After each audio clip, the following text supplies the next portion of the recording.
Yeah, I mean, just the strategy, the ups and downs. I think having bad weeks, having good months, learning how to handle when you're winning and playing really well, learning how to handle where you're losing and just can't get a hands or can't someone just keeps lucking out on you.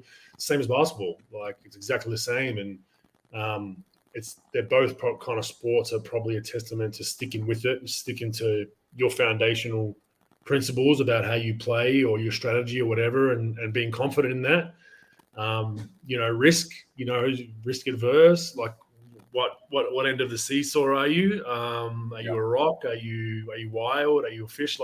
So it really translates strategy wise, mentally. I got involved in poker, I think in 2006. I used to see poker on TV when I first got to the US on ESPN, and I used to hate seeing it on TV because I understood hands. I didn't know the format of Texas Hold'em though. Like, I didn't really know the intricacies of it. I just knew basic hand cards from playing 5-card draw back in the day. But I used to see it and be like, why the hell is this on TV? This isn't sport, it's cards. Like, it used to just frustrate me, right? And then a friend of mine, he went to the University of Baylor in Texas, Australian guy, he was on that national team with me, the junior national team that won gold. And we had a World Championships in 2006, and I had a PlayStation Portable back in the day, and I had the World Series of Poker game. I never played it. And he's like, have you played that? I said, no, I don't know how to play it. I'm not a fan. And all he did was just taught me basically the nuances of, flop, turn, river, betting patterns, how it all works, big blind, small blind, which I didn't understand. So then I just started playing a little bit on there, but then I started watching it on TV. Then I ended up loving it because I was learning off TV. Right. And then I just started playing more and more. I picked up some home games when I was in Milwaukee. And then when I got to the Bay Area, that's how I met, a mutual friend, Phil Hellmuth. I'm sure he'll love me dropping his name. And I ended up just getting in some big games over there with a lot of people that are, big poker players. And I'm still in a group that we play via an app to this day. So, just really, for me, playing poker during basketball season was a great mental release for me. Give me the formula. How do you get drafted number one from being cut 15 years old? Oh, obviously you need some luck along the way, but, high helps. But I knew my work ethic was unmatched, even as an 11, 12-year-old. But a lot of times I was catching up to my body growing. I was kind of, you grow so fast, you then be uncoordinated for a couple of months till you got your feel back for your body, all that kind of stuff. So I knew I was always outworking all the other kids. I was just never as talented as them. So as a junior, most coaches, this is the unfortunate reality of junior sports. These under 14s, under 16s coaches, they're about win now. They don't care about this guy's going to probably be a pro. I should put him in the team, develop him, and then they don't care about that. I want to win my under 14 championship, which is, in my opinion, is wrong. You want to instill winning and teach it, but you also need to pick the kids that, unfortunately, the 5 foot, or the 5'8" kid at 11 years old that you can tell is probably at the peak of their development already, or 12 years old, they're already, got hair on their legs and whatever. They're not going to probably be a pro. It's just the reality of it because they're bigger and stronger than all the kids at 12, but they don't then progress. And that's exactly what happened. I started catching up to everyone maturity-wise, and I just put the time in. And getting cut from that team probably was the best thing for me. Or it was the best thing for me, not probably, because I feel like if I made that team, I probably would have taken the foot off the gas and thought, I'm a rock star, I've made the state team. Whereas I didn't make it. They gave me an emergency spot, funnily enough, which meant that so the way our system works in Australia, the national championships for under 18s were July. So they picked the squads in January, and then you train twice a week on the weekends, right? They put me as an emergency, so that meant I was in the squad, but I wasn't going. I'd only go if someone else got hurt in the meantime, right? Okay. So the beauty of that was I got to train with all the guys that made it over me still. And because they'd made it, they probably thought, I'm just coasting to get to that nationals, do the bare minimum or whatever. Like, I don't want to get hurt. And they got this asshole like me who's an emergency, and I just came in there every day, every training session, just trying to beat the shit out of every one of them, like literally, and that's kind of, that was my mentality throughout that process. And I just made a huge jump within like a 1 year period after being cut. I then made the Australian junior national team camp.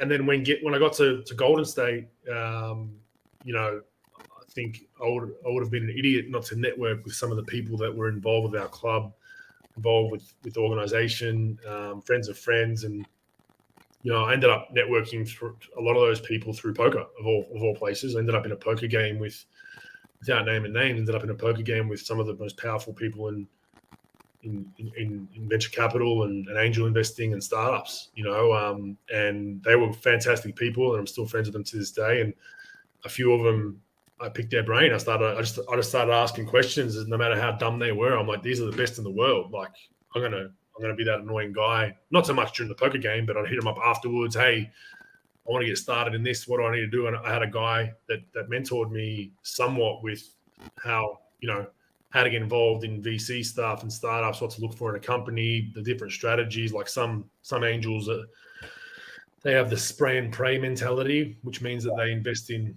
a boatload of things a year and hope one hits. So that could be 100 different companies in small amounts. And then you have your more really conservative, we're going to do 5 or 6 big deals a year. So learning all the nuances of that.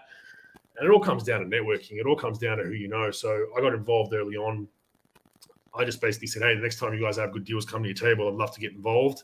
Keep me in mind. And that's what happened. They had things come across their desk that they were investing in, and like, hey, we've got a few points. If you want to jump in with us, we'd love to have you on board. And then I realized that I can use my brand and my leverage and my social media presence to do some of these deals myself down the line.